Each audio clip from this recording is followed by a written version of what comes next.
It's late in the night, and United States President Mr. Donald Trump just fired the first major shot in the new global trade war.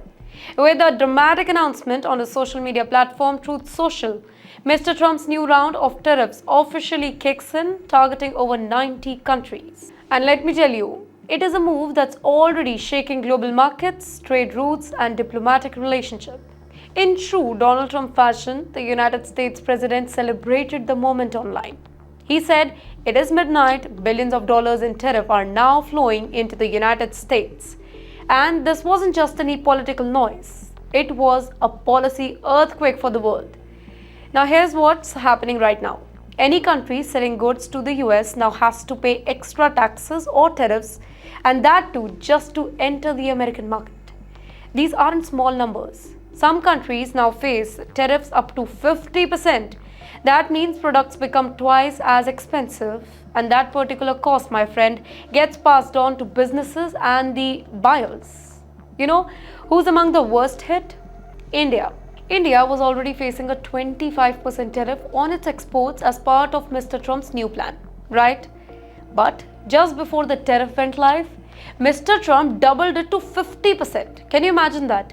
Giving Indian exporters just 21 days before the full hike kicks in. But why the sudden spike? Well, the White House says that it's to punish India for continuing to buy the Russian oil. And this is according to Mr. Trump's executive orders. Well, it's undermining efforts to end the Ukraine war. But yes, India isn't alone here. Brazil now faces 50% tariffs too. Laos and Myanmar get 40%, Iraq and Serbia face 35%, and Vietnam, Taiwan and Thailand have been slapped with rates between 19 to 20%. Altogether, 21 countries are now facing tariffs above 15%. And it does not stop there. Mr. Trump also dropped a tariff bomb on the tech world, nearly 100% tariffs. Imagine 100% tariffs on imported semiconductors. But yes, here's a twist. Companies like Apple that promise to manufacture chips inside the US will be exempted. In fact, Apple just pledged a massive $100 billion investment in the US, likely securing its own protection. But Mr. Trump had a warning. If you say that you are building but don't actually build, we'll charge you later, and that too with interest. Now here's the geopolitical drama. Not everybody is being treated equally. Countries like the UK, Japan, South Korea have struck special deals just to avoid the worst tariffs, keeping their rates really low.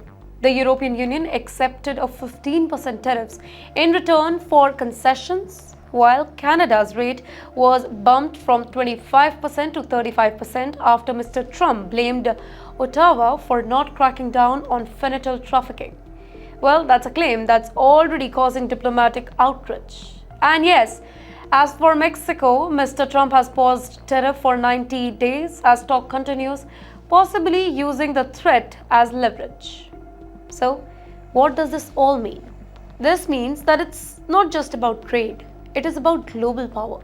Mr. Trump is using tariffs as both weapon and a warning. Countries that don't fall in line with the US's interest, whether it is Ukraine, China, or any drug policy, and getting hit where it hurts the most, their economies. And India, once seen as a key US partner, now finds itself in Trump's tariff blacklist. So the question is, will these countries fight back? Will we see retaliatory tariffs, or will everybody try to negotiate their way out? One thing is clear, that US president trade war isn't coming. It has already begun.